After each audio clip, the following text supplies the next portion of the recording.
শুভ সকাল বন্ধুরা, তোমরা যে যেখানে আছো নিশ্চয়ই তোমরা সবাই খুব ভালো আছো। আমিও খুব ভালো আছি। রঙের দুনিয়া ব্লগ 38-এ তোমাদের প্রত্যেককে স্বাগতম জানাচ্ছি।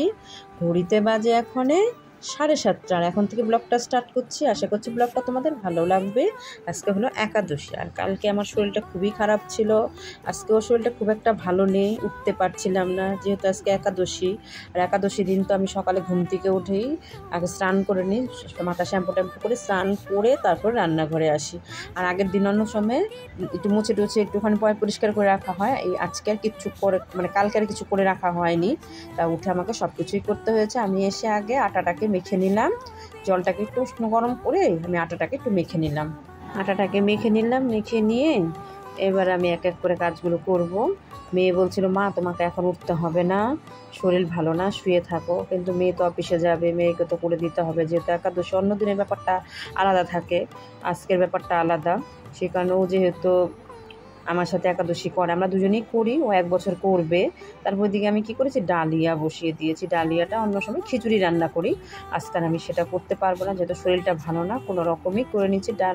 ডালিয়াটাকে আমি বসিয়ে দিয়েছি, দেখো কড়াইয়ের মধ্যে বসিয়ে দিয়েছি। আর আলুটাকে ধুয়ে নিচ্ছি, ভালো করে ধুয়ে আলুটাকে দিয়ে দেবো। ডালিয়া দিয়ে আলু সিদ্ধ আর ডালিয়া সিদ্ধ করে নেবো। যেহেতু খিচুড়িটা বানাতে পারিনি, এটাই করে নিয়ে মেয়েকে জিজ্ঞেস করেছিলাম, মেয়ে বলছে, মা অসুবিধা নেই, এটাই করে দিও। ওর কোনো ঝামেলা নেই, ওকে যা দেবে ও তাই খাবে, তাই করবে। যে আছে না, একটা ছেলে মেয়েদের ঝামেলা থাকে, ও বোঝে। মোট কথা আমার 2 মেয়ে আমাকে প্রচণ্ড বোঝে, কারণ ওরা না বুঝলে আমি কোথায় যাব বলো। তারপর মেয়ে বারবারই বলছে, মা তোমাকে করতে হবে না, শরীর ভালো না, শুয়ে থাকো। ছেলে মেয়ের জন্য বাবা মা সব কিছুই করতে পারে, যতই কষ্ট হোক না কেন করতে পারে, কারণ ওদের মুখের দিকে তাকিয়ে আমরা সব কিছু করতে পারি। আমরা মায়েরা, বাবারাও আছে, কিছু কিছু বাবারাও আছে, কিন্তু মায়েরা বিশেষ করে বেশি থাকে। কারণ এখন মেয়ে বেরোবে, মেয়েকে একটু না করে দিলে, এবার আমি বললাম কি, তাহলে এক কাজ করি, তোকে আলু ভাজা করে তোকে ফ্রেঞ্চ ফ্রাই করে দেই আর রুটি করে দেই, আর ডালিয়া সকালবেলা খেয়ে যাবে, আর আলু আর ফ্রেঞ্চ ফ্রাই নিয়ে যাবে, রুটি নিয়ে যাবে ওই জন্য। আর আমি সব দেখো খোসাটাকে আমি আবার প্যাকেটের মধ্যে করে নিলাম। আর ডালিয়াটা বসিয়ে আমি আবার নিচে আলুটা কাটছিলাম, তো ডালিয়াটা পড়ে যাচ্ছিলো। যাই হোক, দিকে আবার আলুটা আমি সিদ্ধও বসিয়ে দিয়েছি। তারপর দেখো আমি আবার একটু নেড়ে ছেড়ে নিচ্ছি, সবে মাত্র উতলা নিয়ে এসছে। আলুটা এখনও ভালোভাবে সিদ্ধ হয়নি, ডালিয়াটাও সিদ্ধ হয়নি। আর ওইদিকে আলুটা আমার সিদ্ধ উতলানি চলে এসছে, প্রায় সিদ্ধ হয়ে গেছে এটা আর কি, আলুটা সিদ্ধ হয়ে গেছে। আর ওইদিকে আমি আবার কি করেছি, আটাটাকে আমি বক্সের মধ্যে নিয়ে নিয়েছিলাম। ভাবলাম যে কটা নিয়ে নেবো, নিয়ে বক্সের মধ্যে করে একবারে রেখে দেবো, তো এই জন্য বক্সের মধ্যে করে নিয়ে নিয়েছিলাম, যে আটাটা মেখেছি। আর ওইদিকে আমি আবার লেচি পাকিয়ে নিচ্ছি। আমার যেহেতু 4টে করবো, মেয়েকে 2টো দিয়ে দেবো আর আমার জন্য 2টো রেখে দেবো। আমি একটাই খাই, যেহেতু একাদশী তো আজকে 2টো বানিয়ে রাখি, খেলে একটা খেলে খাবো না, 2টো খেলে খেয়ে নেবো। তা যাই হোক, আমি লেচি পাকিয়ে নিচ্ছি। তারপর দেখো লেচি পাকানো হয়ে গেছে। আর ওইদিকে আবার আমি দেখে নিচ্ছি ডালিয়াটা কতটা সিদ্ধ হয়েছে, কারণ মেয়ে স্নান করতে যাবে, স্নান করতে চলেও গেছে মেয়ে আর কি।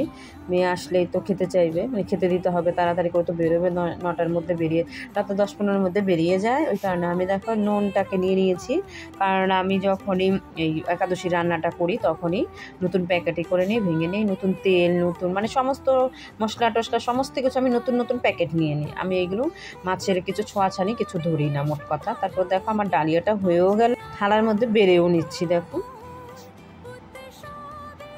থালার মধ্যে বেড়ে আমি এবার ডাইনিংয়ে নিয়ে চলে এসেছি। খাবার টেবিলটা মোছাই আছে আমার, পরিষ্কার, ওখানে আমি রেখে ঠান্ডা করতে দিয়ে গেছিলাম। এবার মেয়ে স্নান করে এসেছে, স্নান করে এসে মেয়ে বসেও পড়লো। আমি এবার একটু সর্ষের তেল দিয়ে দিলাম, আর বললাম একটু সর্ষের তেল দাও, সর্ষের তেল নুন দিয়ে বেশ খেতে ভালো লাগবে। আর এই যে কাঁচা লঙ্কা জিজ্ঞেস করলাম, কাঁচা লঙ্কা খাবে না, ও ঝাল অতটা খেতে পারে না। আমি তো সকাল থেকে ছুটতে আর আমার মাথায় শ্যাম্পু যেহেতু করে স্নানটা করেছি, চুলটা আমার পুরো ভেজা, মাথায় গামছাটা ছিল, আমি চুলটা আবার একটু মুছে নিচ্ছি আর কি। চুলটাকে আমি এবার একটুখানি করে গামছাটা দিয়ে যেমন ঝেড়ে নেই চুলটা, ওরকম ঝেড়ে নেবো চুলটা ঝেড়ে মুছে নিয়েছি। নিয়ে এবার আমি রান্নাঘরে চলে আসলাম।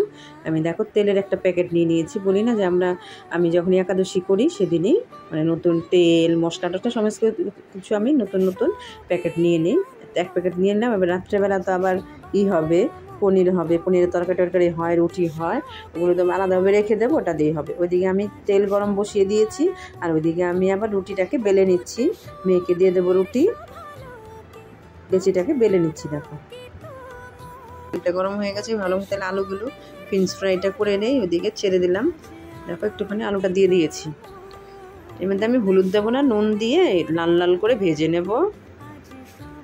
আমি একটু নেড়ে চেড়ে নিচ্ছি, নুনটাও দিয়ে দিয়েছি। আর ওইদিকে আমার রুটিটা বেলা হয়ে গেছে।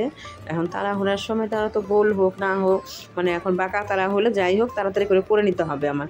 আর মেয়েকে খেতে দিয়ে দিয়েছি, মেয়ের হয়ে যাচ্ছে, মেয়েকে টিফিনটা দিয়ে দিতে হবে। এবার আলুটা যে তোমার সিদ্ধ করা, এবার লাল লাল করে আরেকটু লাল হলেই নামিয়ে ফেলবো। আর ওইদিকে আমার রুটি আমি এবার দিয়ে দিয়েছি, এক এক করে লেচিগুলো দিয়ে দিচ্ছি, উল্টে পাল্টে নিচ্ছি। আর ওইদিকে আবার আমি একটু আদা দিয়ে দিলাম, চা বসাবো দেখে সসপ্যানে জলও নেড়েছি। আর ওইদিকে ফ্রেঞ্চ ফ্রাইগুলো আমার হয়ে গেছে, আমি নামিয়ে নিচ্ছি বাটিটার মধ্যে। ওইদিকে মেয়ের হয়ে গেছে, মেয়ে মুখটাও ধুয়ে নিচ্ছে। আর এবার আমি আস্তে আস্তে ওর টিফিনটা গুছিয়ে দেবো। আর ওইদিকে চা বসাবো, চাটা করে দিতে পারলে ওকে একটু চা দিলে ভালো। ফ্রেঞ্চ ফ্রাইগুলো হয়ে যাওয়ার পরে কড়াইটা এবার আমি নামিয়ে নিলাম। আর এদিকে না গ্যাসে না আঁচটা কম ওঠে, সেই কারণে আমি আবার ওই দিকের কড়াইটা নামিয়ে নিয়ে ওটার মধ্যে চাটা বসিয়ে দিলাম। চাটা ওইদিকে বসালে তাড়াতাড়ি পদ্ধতি ওইদিকে আমি নামিয়ে মারতে কানামামা ওইদিকে আস্তে আস্তে হোক, যতটা গরম হওয়ার হোক।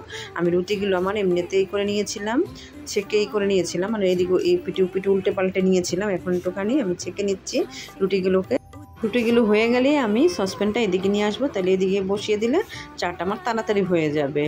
এই দেখো আমার একটু ঢাকা দিয়ে দিলাম, চাটা ঢাকা দিয়ে দিলাম। ফ্রেঞ্চ ফ্রাইটা আমার হয়ে গেছে, রুটি চারটেও আমার হয়ে গেছে। মেয়েকে দুটো দিয়ে দেবো আর আমি দুটো রেখে দেবো। ভিডিওটা ভালো লাগলে একটা লাইক করতে ভুলবে না। যারা চ্যানেলটাকে সাবস্ক্রাইব করোনি প্রেস করে দিও, পাশে থাকা বেল আইকনটা ক্লিক করে দেবে, নোটিফিকেশান তোমাদের কাছে সবার আগে পৌঁছে যাবে। এই দেখো আমি ওই বক্সটার মধ্যে, ছোট্ট বক্সটা, এটার মধ্যে ফ্রেঞ্চ ফ্রাইগুলো দিয়ে দিচ্ছি মেয়েকে। আর অল্প একটু রেখে দিলাম আমার জন্য। মেয়ে খালি বারবারই বলছে, মা তোমার জন্য কিন্তু রাখবে, তোমার জন্য কিন্তু রাখবে। একটু মনে হয় এই রুটিটা আমার একটু মানে বেশি কড়া ভাজা হয়ে গেছে। আমি দেখছি কোন রুটি দুটো বেশি ভালো, সেই দুটোই মেয়েকে দিয়ে দেবো। আর নিজের জন্য একটু কড়া ভাজা হলেও অসুবিধা নেই। বলে না, ছেলে মেয়ের জন্য মা মা সব কিছুই করতে পারে, নিজের মুখেরটা কেড়ে ছেলে মেয়েদেরকে খাওয়ায় তাদেরকে। এটা সব বাবা মাই করে, শুধু আমি একা না, সবাই করে এটা। মেয়ের টিফিনটা ভরা হয়ে গেল। এবার রয়েছে আমার রুটি দুটো, মানে এই দুটো আমি তাহলে বাটিটার মধ্যে রেখে দিই, বাটিটার মধ্যে ভাজ করে রেখে দিলাম। ওইখানে আলু ভাজার ওই সাইডে রেখে দিলাম। এবার বাটিটা দিয়ে ঢাকাও দিয়ে দিলাম। এবার দেখো চায়ের জলটা আমার ফুটেও যাচ্ছে, মানে তাড়াতাড়ি করছি মেয়েকে যেন দিয়ে দিতে পারি। আমি চিনি দিয়ে দিলাম, চিনিটা দিয়ে 3 চামচ চিনি দিয়ে দিলাম, কারণ চাটা আমি একটু বেশি করেই করছি, সবার জন্যই করছি। ঠান্ডা লেগেছে, ওই জন্য আদা চাটা একটুখানি কড়া লিগার দিয়ে করছি। আমার দেখো চাটা হয়েও গেছে, আমি একটুখানি ঢাকা দিয়ে রেখেছিলাম। এবার ঢাকা দেওয়ার পরে এবার আমি আগে ভাবলাম মেয়েকে আগে দিয়ে নিই, তারপরে হলো আমাদের বাদবাকি পরে আমি খাবো। আমি তাড়াতাড়ি কী করছি দেখো বাটিটার মধ্যে নিয়ে নিচ্ছি তাড়াতাড়ি ঠান্ডা করার জন্য। এবার ও বেরিয়ে যাবে বলছে মা আমি বেরিয়ে যাচ্ছি। আমি বলছি না শোনা, চা খেয়ে যাচ্ছে, আমি তোর জন্যই চাটা করেছি, তুই চাটা খেয়ে যা। আমি এবার চাটা ওই বাটির মধ্যে নিয়ে ঠান্ডা করে ওকে দিচ্ছিলাম, ওকে বাটিতে দিয়ে দিয়েছি তাড়াতাড়ি ঠান্ডা করার জন্য। আমি কাপের মধ্যে ফু দিচ্ছি যেন তাড়াতাড়ি ও খেয়ে যেতে পারে। ওর দেরি হয়ে যাচ্ছে, বলছে মা দেরি হয়ে যাচ্ছে। ওদিকে মশারি টানানো, তোমরা কেউ কিছু মনে করো না, ছোটো মেয়ে ঘুমাচ্ছিল। আর এই দিকে দেখো বেরোচ্ছে। আর আমার দেওয়ার কী করেছিল, কাঁঠাল গাছের ডাল সব কেটে ফেলেছিল। ও কেটে আবার সব উপর দিকে মানে আমাদের দোতলায় উঠাচ্ছিল সব কেটে। আর মেয়ে ওই জন্য দেখো উঠানটার কী অবস্থা। তারপর যাই হোক মেয়ে বেরিয়ে যাচ্ছে, টাটা করছে আমাকে। আমি আমার গেটের সামনেই দাঁড়িয়ে আছি, ও যাচ্ছে আর করছে। বলছে মা ওষুধ খেয়ে নিও, খাবার খেয়ে নিও। বলছে শরীরটা যেহেতু ভালো না, সেই কারণে বলছে চা খাও, গিয়ে যাও ঘরে গিয়ে চা খাও। আমাকে আবার বলে ওই যে চলে যাচ্ছে দেখো। তখন মেয়ে যাওয়ার সময় এবার একটু তুলেছিলাম, এবার ভালো করে তুলতে পারিনি। তারপরে আবার ভিতরে এসে আমি একটু তুলে নিলাম। দেখো গাছটা পুরো ন্যাড়া হয়ে গেছে, 2 দিন হয়েছে কেটেছে, আমার ভিডিও করা হয়নি। মানে এখন একটুখানি রোদে শুকিয়েও গেছে। আজকের ভিডিওটা বন্ধুরা এখানেই শেষ করলাম, দেখা হবে পরবর্তী ভিডিওকে। সবাইকে টাটা।